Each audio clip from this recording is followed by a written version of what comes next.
Mesdames et messieurs, bonjour, bonsoir. Je suis Patrick François et bienvenue sur Haïti Culture et Perspective, la chaîne thématique sur Haïti. Dans l'émission d'aujourd'hui, nous allons parler de relations internationales avec l'élection de Donald Trump à la tête de l'administration américaine. Quelles seront les conséquences de cette élection sur Haïti?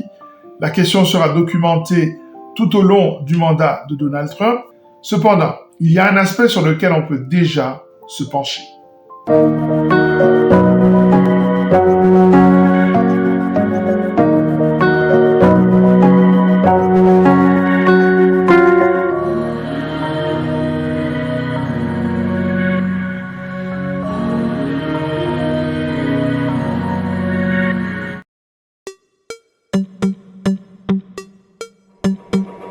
Républicains, démocrates, qu'est-ce que ça change? Haïti a souffert tant sous les gouvernements démocrates que sur des gouvernements républicains.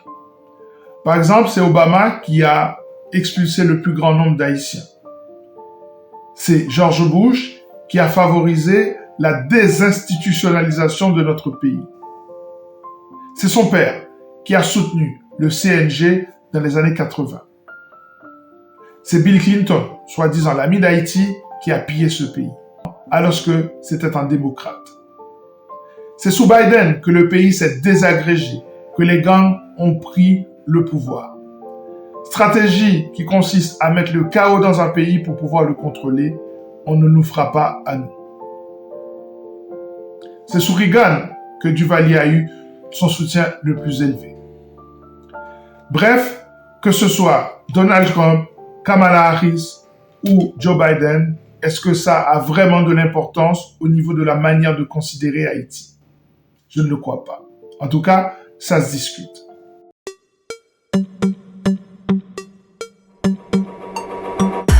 Cependant, il y a quelque chose qui est clair. C'est que Donald Trump ne s'est jamais caché d'instrumentaliser le peuple haïtien et de l'humilier dès qu'il en a eu l'occasion. Souvenez-vous, il avait qualifié Haïti de pays de « Et récemment, à des fins électoralistes, il avait stigmatisé les Haïtiens de Springfield. J'ai déjà fait une émission là-dessus et la question est bien documentée. Cependant, il y a un élément qu'il faut garder en tête. Le soutien de Donald Trump, le soutien principal, est un milliardaire qui a financé sa campagne, Elon Musk.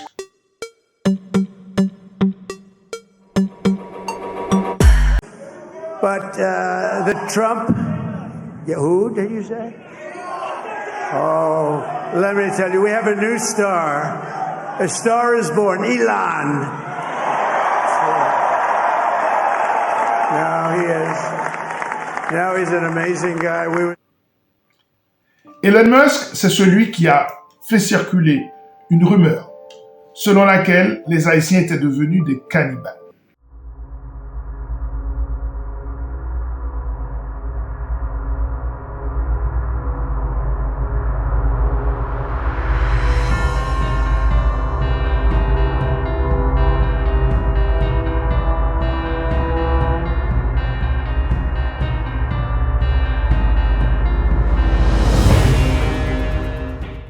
Une façon de dégrader ce pays au maximum et d'en faire un territoire perdu absolu. Pourquoi me diriez-vous qu'un homme aussi riche qu'Elon Musk pourrait s'intéresser à Haïti? Eh bien, les ressources de ce pays.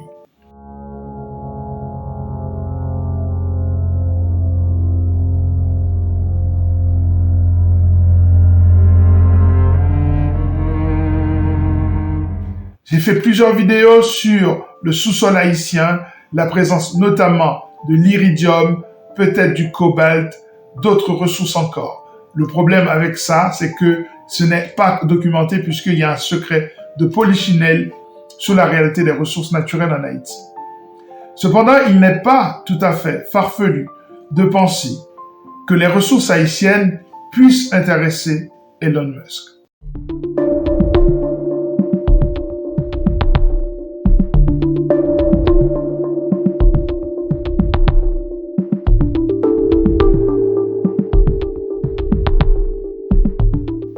On sait qu'Elon Musk n'aime pas Haïti. Cependant, Peut-être qu'il aime les ressources d'Haïti. Peut-être qu'il en a besoin pour pousser encore plus loin sa transition écologique, ses voitures électriques, Tesla pour ne pas les citer. Alors, est-ce qu'il y a vraiment une différence fondamentale entre les républicains et les démocrates? Sans doute pas, par rapport à la question haïtienne. Mais ce qui est important, c'est d'avoir un œil sur Elon Musk et les ressources d'Haïti. Thank you very much. Wow.